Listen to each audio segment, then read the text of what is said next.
온전히 나로 설 때 누구와도 함께할 수 있다. 혼자 있는 시간을 어떻게 지켜낼 것인가? 1. 스스로에게 더 엄격해져야 할 때. 가끔씩 누리는 혼자의 시간과 계속 지내야만 하는 혼자만의 시간은 그 성질이 다르다. 틈틈이 자기 시간을 잘 보내던 사람도 막상 혼자가 되고 나면 막막함부터 느끼기 마련이다. 그러니 혼자 있는 시간을 현명하게 보내기 위해서는 새로운 마음가짐과 확실한 자기관리가 필요하다.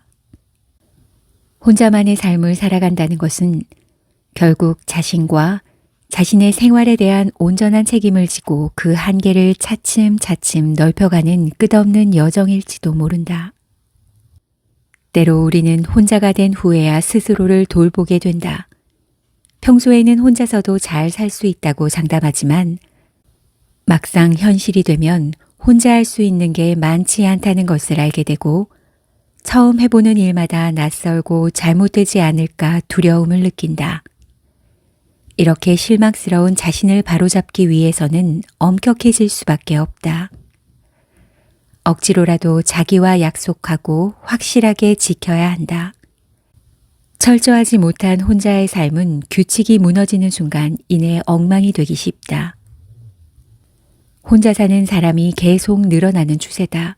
혼자는 이제 자연스러운 현상이다. 사람은 누구나 혼자다.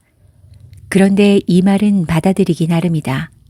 내 곁에 아무도 없구나 하고 현실을 우울하게 받아들일 수도 있고 반대로 어차피 혼자이니 스스로에게 더 신경을 써야겠다 라고 받아들일 수도 있다. 어떻게 받아들이든 결론은 하나다. 언젠가는 누구나 혼자가 되는 시기가 온다. 그러니 세상은 스스로의 힘으로 살아가야 한다는 것이다. 2. 좋은 날을 만나는 명상의 시간. 내가 아는 한 여성은 요가 명상으로 육아 스트레스와 우울을 딛고 일어났다. 요가는 몸을 이용해 마음을 움직이는 심신단련법이다. 처음에는 요가를 통해 명상을 할 수 있을지 의문이었으나 천천히 요가 동작을 따라하다 보니 잡념이 없어지는 것을 느낄 수 있었다. 특히 가족들의 말 한마디에 날카롭게 반응하며 내던 신경질이 몇 달 만에 확연하게 줄었다. 요가를 통해 그간 방치했던 몸의 상태를 천천히 되돌리고 명상으로 뾰족하기만 했던 마음을 다스리니 분노가 들끓던 상태에서 천천히 벗어나는 기분이었다. 요가는 생각을 떨치고 자신의 감각에 집중하는 과정이다. 혼자 조용히 보내는 시간을 낭비라고 여기던 생각도 사라졌다. 깊은 호흡을 통해 에너지를 충전받고 한 템포 천천히 생각하며 말할 수 있는 여유를 되찾았다. 잠깐이라도 자신에게 휴식을 주는 시간은 그 자체만으로도 충분한 의미가 있는 것이다. 명상으로 마음을 가라앉히면 시비를 분별할 수 있는 능력이 생기고 감정이 아닌 이성의 이끔에 따라 작은 일을 작게, 큰 일을 크게 볼 수 있는 여유가 생긴다. 원망과 실수가 줄면서 항상 자책으로 귀결되던 일들도 줄었다. 그러자 나를 미워하는 마음도 줄게 됐다. 그녀는 매일 조금씩 진정한 나를 알아가는 중이었다. 명상은 나의 중심에 다가가는 일이다. 누구와 함께 시도할 수 있으나 궁극적으로 나의 중심에 이를 수 있는 사람은 나밖에 없다. 나의 중심에 들어가 그 속을 채우고 있는 것들을 찬찬히 들여다보는 것이 명상의 본질이다. 하루 5분만 명상을 한다면 나머지 시간도 온전한 나로 살아가는 데 도움을 받을 수 있다. 매일매일 작은 변화를 찾아가며 명상으로 하루를 시작해보는 것은 어떨까? 부정적인 감정 때문에 볼 수 없었던 좋은 것들을 볼 수 있게 될지 모른다. 3. 스마트폰, 장악하거나 장악당하거나. 혼자 있는 시간을 보내는 게 뭐가 어렵다는 거야? 스마트폰만 있으면 하루 종일 잘 지낼 수 있는데 이런 생각을 하는 사람도 많다. 하지만 물리적으로 혼자 있다고 해서 혼자 있는 시간을 잘 보내는 것은 아니다. 스마트폰과 마주하고 있다면 그것은 네트워크를 통해 누군가와 연결되어 있는 것이다. 이런 시간은 혼자 의미 있게 보내는 나만의 시간과 질적으로 다르다. 나만의 시간을 확보하기 위해서는 시도 때도 없이 울려대는 스마트폰부터 해결할 필요가 있다. 스마트폰을 이용한 SNS는 일상의 모습과 생각을 남들과 주고받으며 소통한다는 점에서 도움이 된다. 하지만 도가 지나치면 스스로 돌아볼 여유를 앗아가는 것은 물론 스스로를 과대 포장하는 데 시간을 쏟게 만드는 부작용을 가진다. 결국 스마트폰을 손에 놓지 못하고 스마트폰의 노예가 되는 것이다. 스마트폰과 SNS에 휘둘리지 않으면서 의미 있는 시간을 보내기 위해서는 최소한의 관리만 하자 하는 생각을 갖는 게 좋다. 다른 사람의 SNS를 서핑하다 보면 나를 제외한 모든 사람들이 즐겁고 풍요로운 삶을 누리는 것처럼 보일 때가 있다. 하지만 SNS와 거리를 두면 객관적으로 생각할 수 있다. 진정한 나다움은 나만의 시간에 숙성된다는 사실을 마주하면 비로소 스마트폰의 노예에서 벗어나 그것의 주인이 될 수 있다.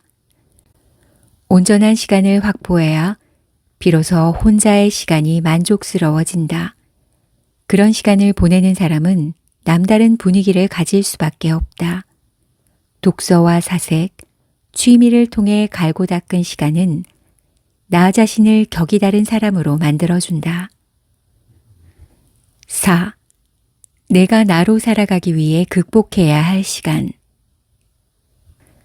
낯선 환경에 나를 던져보면, 그러니까 평소에 시도하지 않았던 것들이나 두려워했던 것들에 도전해보면 갑자기 시야가 환해지는 느낌이 들 때가 있어요. 두려웠던 것들도 막상 부딪혀보면 꼭 그렇지만은 않다는 것도 알게 되고요. 그런 순간 느껴지는 생각을 꼼꼼히 기록해 둔답니다. 사람들은 스스로를 바꾸고 일상에 변화를 주기 위해 익숙하고 쉬운 것부터 시도한다. 하지만 어떤 사람은 시도하지 않았던 것을 일부러 골라 도전하면서 극적인 변화를 기대한다. 낯선 경험이 항상 도움이 되는 것은 아니지만 새로운 관점을 갖기에 가장 확률이 높은 시도이기도 하다. 우리가 살아가는 데 필요한 마음 에너지는 전기의 양극과 음극처럼 플러스와 마이너스로 구성되어 있다. 성취와 즐거움, 사랑, 인정 같은 것이 플러스 에너지라면 마이너스 에너지는 고통과 실패, 상실, 거절 같은 것들이다. 마이너스라고 필요 없는 것은 아니다. 반드시 필요한 에너지다. 혼자 있는 시간의 궁극적인 지향점은 피하고 싶은 것과 싫은 것이라는 한계를 넘어 한 단계 성장하는 것이다. 한계를 넘으면 낯설었던 것들을 비로소 포용하고 너그러워진다. 너그러운 마음으로 더 많은 것을 받아들이면 무엇이든 창조적으로 재해석할 수 있다. 나의 한계를 넘어서는 시간은 고통을 버티고 인내하는 시간이지만 언제나 돌이켜보면 더 나은 삶을 살게 해준 시간으로 재해석될 것이다. 고통은 임계점을 돌파하는 순간 환희가 된다. 그리고 환희는 마침내 희망이 될 것이다. 5. 의무가 많은 관계에서 벗어나라. 원치 않는 순간에 일방적으로 탱크처럼 돌진해 오는 사람이 있다. 혼자 있고 싶은데 혼자 두지 않는 것이다. 그럴 때는 요령 있게 옆으로 피해야 한다. 티나게 뒤로 물러났다가는 상대방이 거절감을 느끼고 서운한 마음을 실어 다시 돌진해 올 수 있다.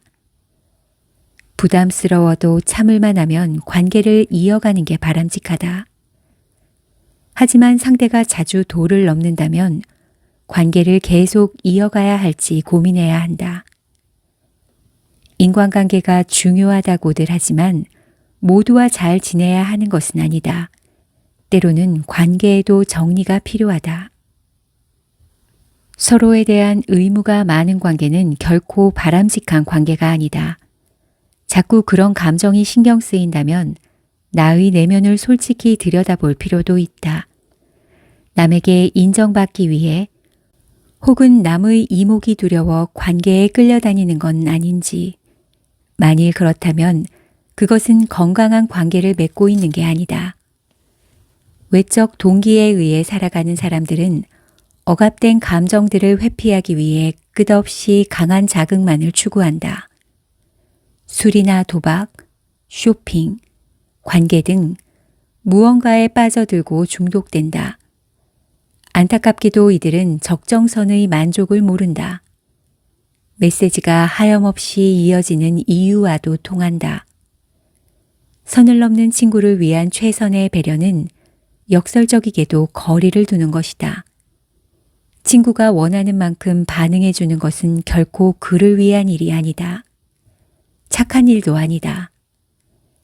맞춰줄수록 그는 관계 중독에서 벗어나지 못하고 자신은 물론 주위 사람들까지 나가 떨어지게 할지 모른다. 그가 중독에서 벗어나 스스로 올라갈 때까지 조용히 기다려주는 게 오히려 진정한 우정이다.